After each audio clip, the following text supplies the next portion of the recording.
Tidak apa-apa nih, terserah lah kalau itu yang sombong, tapi kan jangan dia mau pakai PSP atau biasa gitu.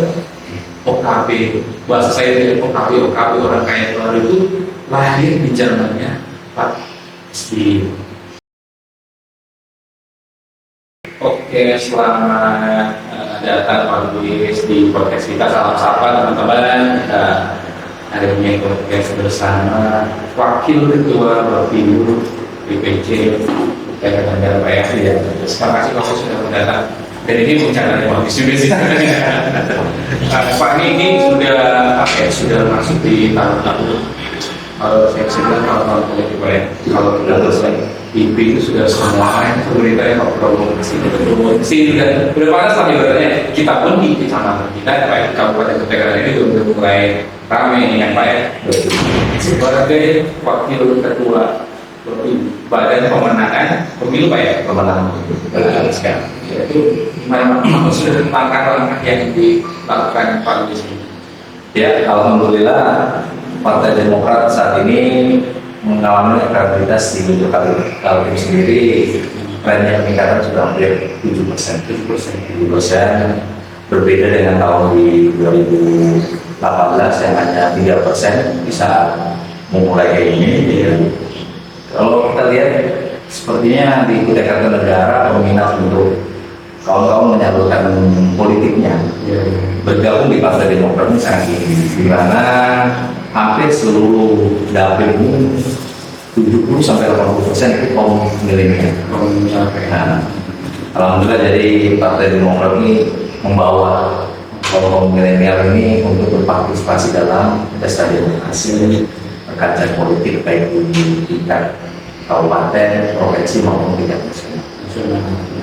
Nah kalau Pak Luis sendiri Pak ya, sebelum saya kenal Pak Luis, saya tuh maksudnya secara ini ya, secara formal, saya tuh udah tahu Pak Luis itu sebagai karena beliaunya ada tuh Pak paling besar ya.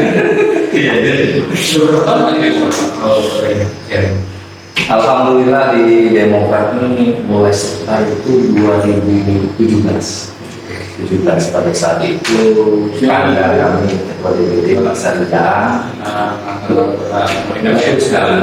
itu berlakukan untuk maju di kontestan gubernur Kalimantan Timur. Beliau banyak bantuan baik dari sisi ilmu maupun sisi dunia wirausaha juga ya. Akhirnya dari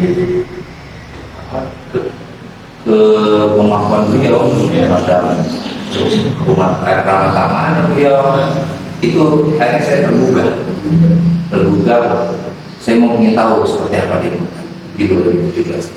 Tepat pada 2018 saya langsung didapatkan beliau menjadi ketua PAC Demokrat untuk Kecamatan Muara Jawa. Jadi langsung Pak saya jauh minta Pak ya? Iya, alhamdulillah.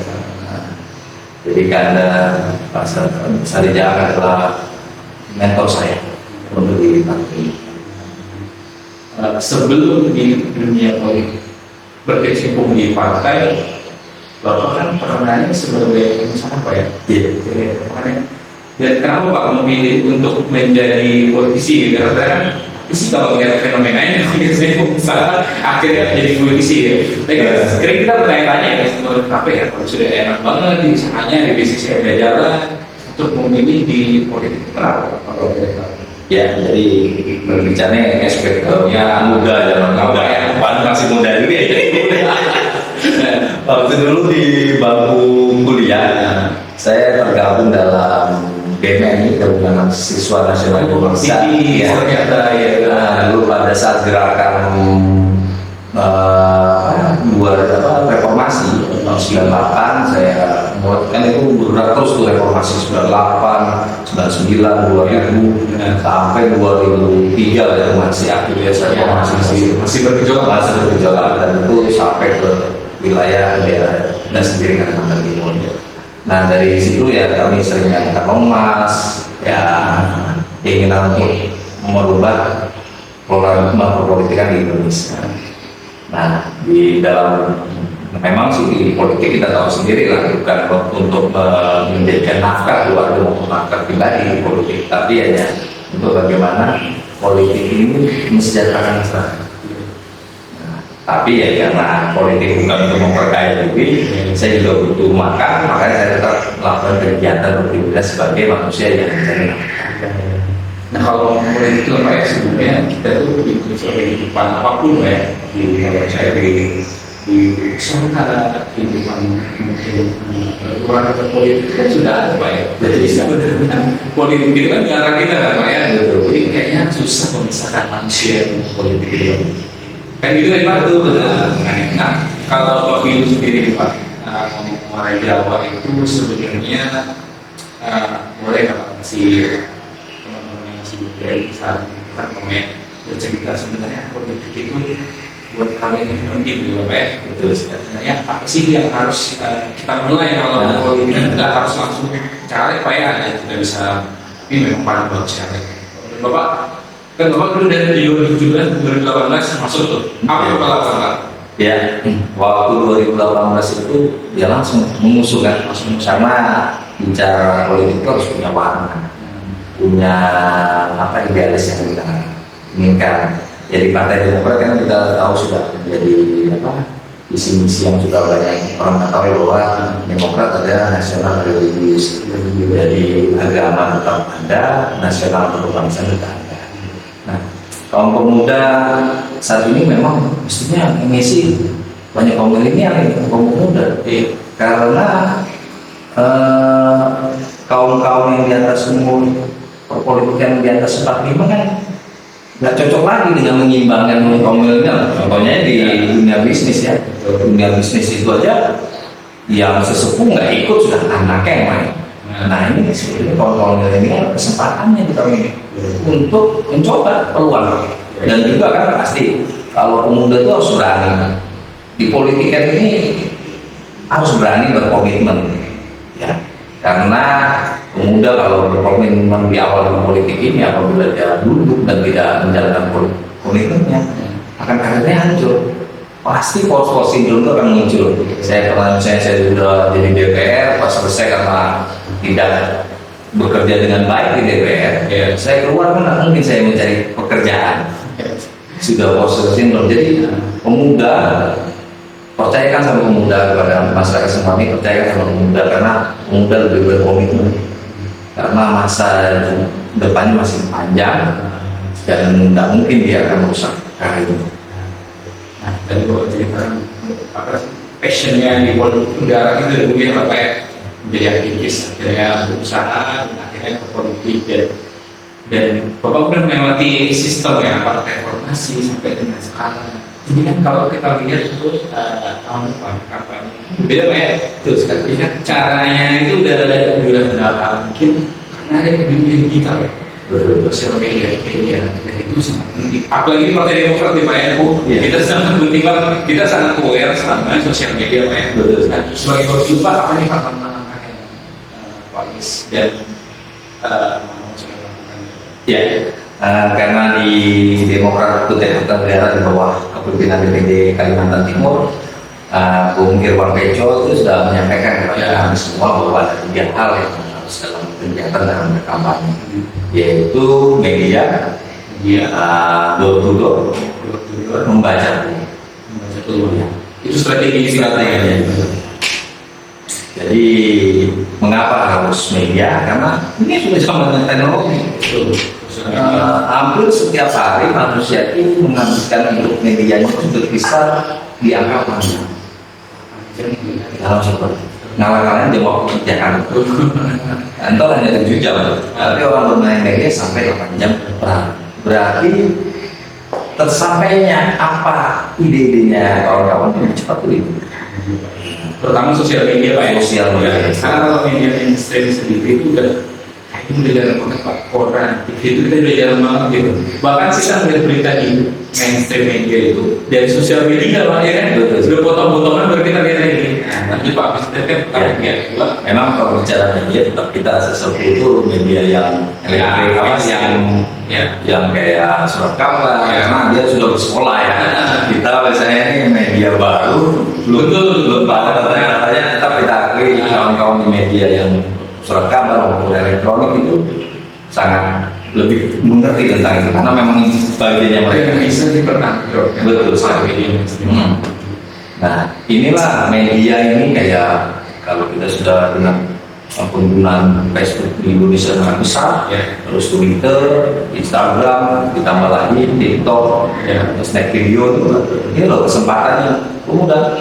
Apalagi kita tahu sendiri lah, pemuda sekarang juga bermainnya sekarang permainan game secara online. Jadi hidupnya juga di situ juga. Itu tadi yang pertama media. Door to door adalah kita seorang pemuda harus menghormati juga kaum yang berada di atas kita. Jadi sepatutnya kita harus menghormati senior kita. Jadi penting bagi pemuda harus suwun kepada sesepuhnya, sesepuh baik itu di tingkat agama maupun tokoh masyarakat. Karena apapun mereka punya keinginan yang belum tersampaikan, dan itu yang bisa menyampaikan adalah pemuda yang memperjuangkan pemuda. Itu adalah konsep dari nasionalis religius ya. Jadi tetap teknologi berkembang besar, tapi attitude kita sebagai anak muda itu juga harus sesuai dengan hidup, sesuai dengan pesan-pesan agama. Nah itu kan tadi strategi Pak, siapa yang dilakukan nih Pak? Cara menangkap anak-anak muda ini tadi itu Pak ya kan? Sebelum ditangkap sama orang lain kita ngelakuin apa di mobil ini Pak? Jadi alhamdulillah di Demokrat sendiri sudah beberapa event yang kita selenggarakan, baik itu di tingkat olahraga maupun di yang sekarang juga yang anak muda yaitu online di sport ya, mantap. Itu sudah dimulai dijalankan, apalagi Demokrat juga membuka pelatihan kerja. Insya Allah di tahun ini juga ada sekitar 200 yang akan dilakukan pelatihan kerja, pelatihan operator untuk kesiapan kita, yaitu yang ini Demokrat Pak, yang ya tokoh-tokoh Demokrat Pak ya, terus Demokrat. Nah, itu bisa tahu tuh Demokrat maksudnya kita tuh care di Pak ya sebagai masyarakat. Walaupun ini selama 10 tahun kita tidak ada wakili, tidak berkuasa di sini, tapi Partai Demokrat care. Tidak perlu berkuasa dulu kalau kita Pak. Betul. Ya berbuat itu memang nggak harus dulu. Ya betul. Nah, ini sebagai insan manusia yang Rasulullah menyampaikan, kita sebagai khalifah. Ya. Nah, jadi khalifah itu nggak perlu kita jadi pemimpin kalau kita berbuat. Minimal itu kita di rumah tangga menjadi pemimpin rumah tangga. Itu minimalnya. Jadi sebagai khalifah itu pemuda juga walaupun dia masih sipil berbuat ini jadi khalifah untuk menyampaikan satu ayat kebenaran. Jadi Pak setahu saya itu ada dengan sikap Pak ya. Betul sekali ya, barusan e-sport, jadi memang trennya muda kan bukan e-sport ya, memang terlihat seperti orang autis Pak ya, tapi ternyata beliau juga ternyata mereka itu sosialisasi ya Pak ya, di game itu ya. Betul sekali. Jadi ini juga pemuda yang kita temui kan, bilangnya yang mama bapaknya itu sukanya nongkrongnya di kafe, tapi sebetulnya mereka lagi buat project banyak kan, project yang kita project jin lah, karena kan pemuda jadi kita habis Sulaiman gitu, jadi jin diperintahkan. Jadi memang sebenarnya kalau lihat anak itu cara mereka mencari uang itu sudah kadang itu kita nggak pikiran gitu, tapi kita ada peluang-peluang bisnis, peluang-peluang kerja itu di online sekarang Pak ya. Jadi kita sebagai orang yang ini mungkin nggak boleh meremehkan Pak ya, harus support Pak ya. Ya itu makanya di Partai Demokrat di program kami itu masih muda, iya, yang 45, iya, partai lain muda Demokrat, kedua PSSI, PSI, ya. Tapi kan partai yang sudah siap. Jadi bukan sekedar simbol, kita ketua umum kita juga muda. Jadi bukan sekedar kata-kata Pak ya. Kita nggak ada harus memilih muda, ketua umum kita itu muda ya kan. Dan kita sudah siap berani mempercayakan pemuda untuk maju. Jadi jangan lihat ketua kita masih pengalamannya nggak terlalu baik. Yang memimpin kemudian siapa lagi kalau bukan mereka yang pemuda-pemuda. Jadi makanya Bapak ini sudah melakukan hal-hal yang Pak ya, yang apa ya ibaratnya bisa mencapai aspirasi dari pemuda-pemuda tadi. Ya, insya Allah tersampaikan. Ya buat ngecek Pak, jadi kayak jadi nggak mikir politiknya cuma uang, karena politik itu ada kreativitas juga. Dan ketua kita bagaimana kan juga masih muda juga Pak Betul, dia mau sama anak muda, dan ternyata saya lihat itu di media sosial media itu Pak Luis juga nih, luar biasa kalau media supportnya sekarang teman-teman. Ini juga LSS Channel ini punya Pak Luis, jadi supportnya bukan sekedar mau duduk di luar support, sekarang aja udah support. Dan sebelumnya juga Pak ya, saya dapat informasi ini Pak Luis juga masih Arab dan sebelumnya Pak udah di mana jauh Pak. Jadi malu. Jadi ya karena saya ingin juga peluang itu didapatkan. Peluang itu didapatkan bukan hanya karena dia kerja waktunya, tapi hobi juga bisa harus mendapatkan peluang itu investasi. Nah, jadi kemarin kita ada juga sumbangan ke pemuda musik di Jawa yang alhamdulillah sampai hari ini saya lihat aktivitas yang mereka menghasilkan sudah sering kegiatannya di organisasi pernikahan, kegiatan-kegiatan kemarin sempat saya juga di Kopernik. Iya, mereka sudah aktif di Indonesia. Mereka sudah punya nama Pak. Iya, alhamdulillah gitu. Maksudnya bukan sekadar narasi loh gitu ya, bukan sekadar kata-kata, tapi kan bukti gitu kan. Nah Pak, sebagai Bapak Ibu, tantangan ke depan apa? Tadi kan kalau ngomong strategi, terus event apa yang dilakukan, tantangannya setelah dua ini kita lakukan, tantangannya berupa apa Pak? Tantangannya ya satu, pasti semua partai itu sama. Apakah yang nanti kawan-kawan dulu itu masih idealisnya seperti Demokrat, nasional, religius? Karena semua partai pasti sama masalah yang terjadi seperti ini. Tapi kami yakin kok di Partai Demokrat pemuda berkomitmen lebih tinggi daripada yang tua-tua. Tetapi bukan mengenai yang tua ya. Tapi saya lihat karena mereka pemuda itu mempertaruhkan karirnya. Yang saya bilang tadi, dia masih umur 20-25 maju DPR, duduk, pas gitu dalam perjalanan tidak bisa menjalankan amanah, karirnya hancur. Hanya 5 tahun aja menghasilkan, 5 tahun kemudian ya mau apa? Mau keluar dari rumah malu? Siapa? Dia masih umur panjang. Jadi komitmen pasti buat pemuda, saya yakin. Dan biasanya kepentingannya di sini Pak. Iya. Kalau yang betul biasanya kepentingannya di luar tadi kan. Kalau yang masih muda, ya, saya juga berpikir dari luar dari di dapil Pak ya. Wajah ini banyak muda Pak ya. Walaupun dari bukan partai kita masih muda ya. Partai kita 85% pemuda semua. Dan ya di dapil 4 memang ada pemuda, tapi pemuda yang lain pemuda petarungnya. Kalau di Demokrat 85% petarungnya pasti bertarung, bukan sosok yang di atasnya. Jadi maksudnya begini Pak, ini harus dipisahkan ini dari mindset kita sebagai pemuda yang kadang-kadang agak sedikit menjauhkan sama politik, yaitu money politik. Kayaknya kalau ngomong politik sama uang itu kayaknya susah juga. Sebagai orang yang berpengalaman, menurut Bapak, segitu tuh harus kalian terkait nggak sih? Maksudnya muda-muda itu ceritanya Pak, maksudnya sebenarnya kan kalau saya baru nggak boleh uang juga, oke? Kita juga nggak pernah minta uang di demo sama sekali. Nah kalau bagaimana? Nah itu, saya seumur hidup tuh nggak pernah diantar uang. Ini masalah. Iya kan ya. Seumur hidup saya selama ngikutin pemilu, baik itu nggak ikut kontesan pemilu, nggak pernah saya diantarin uang. Ini untuk ini. Dan kedua lagi, apa yang disampaikan Pak Mirwan itu sampai dia sembara tuh. Apabila menemuin orang itu sekali dia siap berhenti dari DPR. Nah, fun fact itu mohon Bapak yang market ya. Mungkin teman-teman tahu kan kalau di dapil kita ini dari partai yang mewakili kan. Kalian tahu kan kenapa? Karena memang kita dilarang pakai uang Pak. Betul sekali. Betul. Dan ketua kita juga sampai di sayembara itu Pak. Betul. Sampai sekarang kalau dibuka channel YouTube-nya, iya masih ada. Dia bilangnya kalau lanjuti. Nanti Pak ada ya. Jadi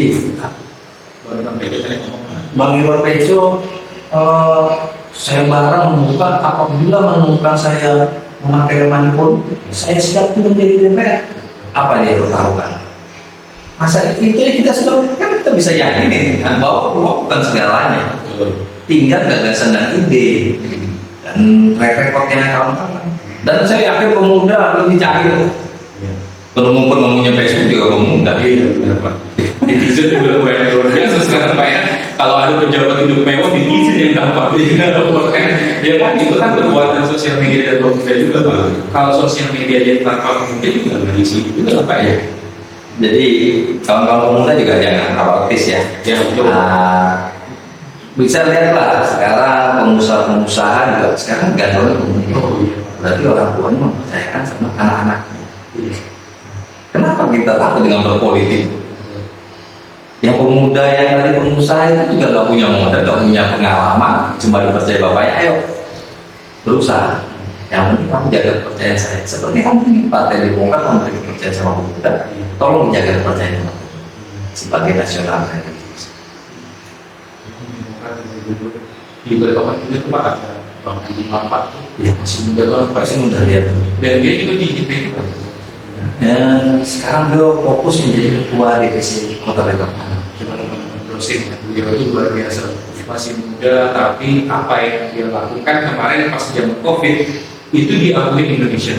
Nanti berusin aja Pak ya. Dan dia kader kita juga. Kan bukan sekedar ngomong anak muda, kalau kita ngerti full dari ketua umum sampai ke bawah kita masih muda. Masih muda. Kalau dicek aja di DPD. Saya kemarin sempat daftar di pengurusan DPD karena ada ambang umur dan minimal sarjana S1 walaupun saya tidak sarjana karena ambang umur.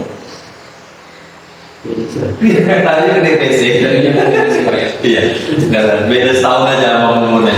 Berarti kan Demokrat kebuka ya untuk pemuda, memang dipercaya untuk pemuda. Terbuka memang dibuka memang buat manusia Pak ya. Betul sekali. Kaum muda semua. Jadi ya kawan-kawan semua lah. Sebetulnya juga sekarang ini kan memang Indonesia lagi lebih banyak pemudanya. Dunia juga Lebih terbesar pemudanya itu di Indonesia daripada negara-negara lain. Jadi kenapa harus takut? Ini sebaya maksudnya. Sekarang juga beliau kan semua syarat. Nah, sebagai wakil itu Pak, kalau kaitannya wakil ibu ini kan pasti ada tugas ya Pak ya. Salah satunya yaitu yang saya tahu itu mengkonfirmasi caleg yang ada. Nah, tidak begitu Pak nih Pak, kalau berkualitas gimana Pak? Caleg-caleg kita ya. Ada berapa nih Pak caleg? Di sini kan diperlukan kursi aja dari kurangnya dari 8 jadi 6. Nah itu kritik juga tuh kan. Jadi gimana Pak? Sama aja mempersempit pemuda untuk pakannya. Tapi ya apapun kita tetap harus berjuang. Mau itu jadi 15 kursi juga kita berjuang. Mau jadi 2 kursi juga berjuang. Nah, yang saya bilang tadi 80% adalah pemuda. Saya yakin di situ mereka ada perjuangan. Jangan lihat uangnya, tapi ide-idenya banyak sekali itu. Dan karena rekornya ya kalau kita tahu ya Pak ya, itu bacaan kita tuh ada berapa Pak? Ada 6. Ada 6 ya, cewek dan ada cewek itu Pak. Sekarang ada kewajiban dulu ya Pak ya. Kayak harus ada minimal 3 atau 2 ya Pak ya. 30%. 30% pemilihannya. Sebagai pemilu, Bapak yakin sama cewek? Saya malah yakin ini perempuan gitu. Buat Pak ya. Rahasia umum. Ini terlalu lagi Pak. Iya, tapi memang sering Pak, saya anak muda luar biasa sudah nggak yang anti politik lagi, tapi ikut masuk dalam sistem ya Pak ya. Jadi jangan teriak-teriak di sosmed pribadi ya kan, masuk juga ke sistem gitu ya Pak ya. Ya apa yang bilangin kawan kita politik dari sebelah itu, ayo ngomong masuk di politik, ini orang di situ. Iya, jangan orang di luar, orang di dalam. Dan ini ya, yang pemuda 85% di dalam itu memang siap diuji lah kalau mau debat. Dan track recordnya juga memang berbuat sama masyarakat, bukan ditidurin dibangunin. Iya, bangun, ini ada uang, lu politik. Iya. Kan ya aslinya memang berbuat, real. Ada salah satu tuh ada tuh cerita perempuan apa ya, dia aktif di dunia olahraga dan itu betul-betul menurut saya itu saya betul-betul ikhlas. Pendidikan juga ya. Nah, pendidikan juga makanya kagetnya itu saya lihat tidak cuma di olahraga, di pendidikan semua ada. Jadi teman-teman harus tahu dan harus tahu supaya kita ya.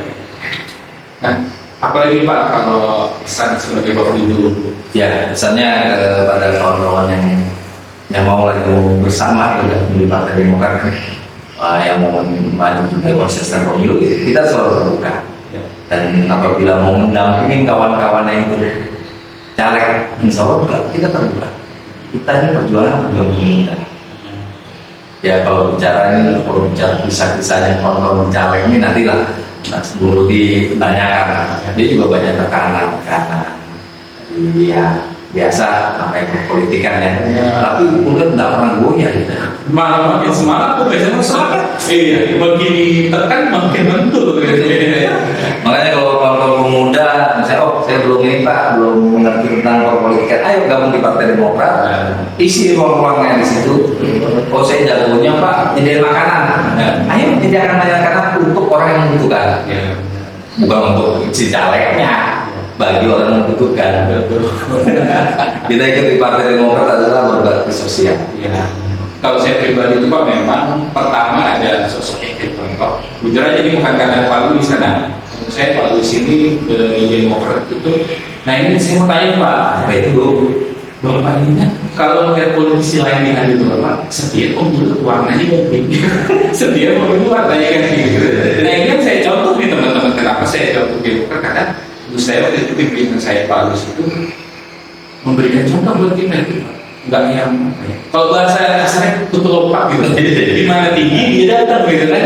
Nah kenapa Pak kok bertahan di Demokrat selama hampir 5 tahun berarti Pak tahun 2018? Iya, jadi bertahannya itu pertama satu ideologinya sama, nasional religius itu penting di Indonesia, nasional religius. Terus kedua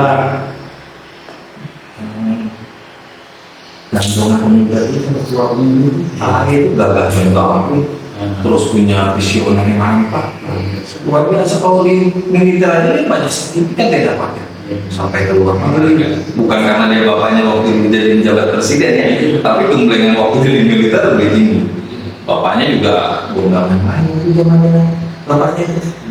Mengakunya jadi pindahin, memang digerakkan itu besan kayak gitu, itu besan. Tidak ada perlindungan keluarga yang Partai Demokrat. Memang hukum terdiri dengan sendiri, tidak bisa kekuasaan menguasai hukum.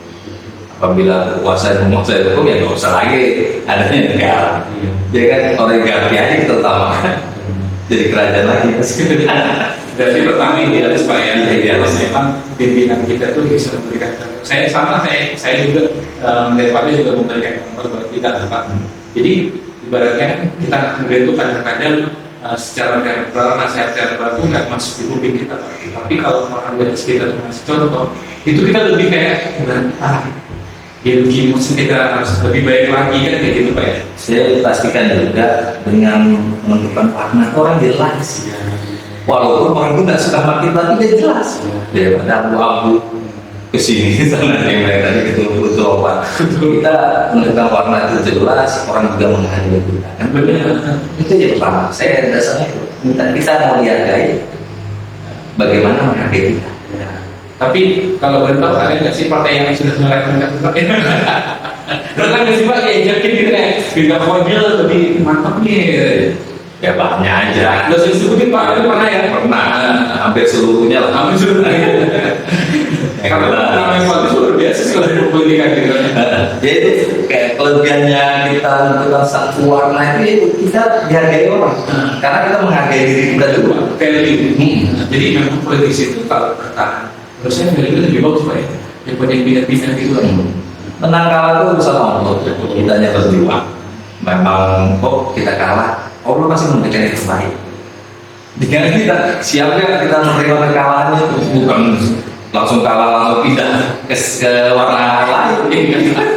Ada tukang senjata kelihatan itu dia kalahnya. Kayak gitu. Kita akui kalau kita kalah, kita akui juga kita juga jangan sombong juga kalau kita menang. Kantor sama kita Pak ya. Ya teman-teman. Ekonomi kita itu ya tidak apa-apa nih terserah kalau bilang sombong tapi kan menjaga dia mau pakai PSB kalau biasa ekonomi kita OKP, bahasa saya itu OKP orang kaya luar itu lahir di zamannya Pak SBY. Nah, saya juga Honorer nih Pak, itu kan menerima honorer berapa juta yang diangkat sama SBY. Sebenarnya bisa tahu sendiri ya, tanpa kita sekarang sosial media pada berita bisa diakses di mana aja, bisa lihat lah. ya, kalau berbicara tadi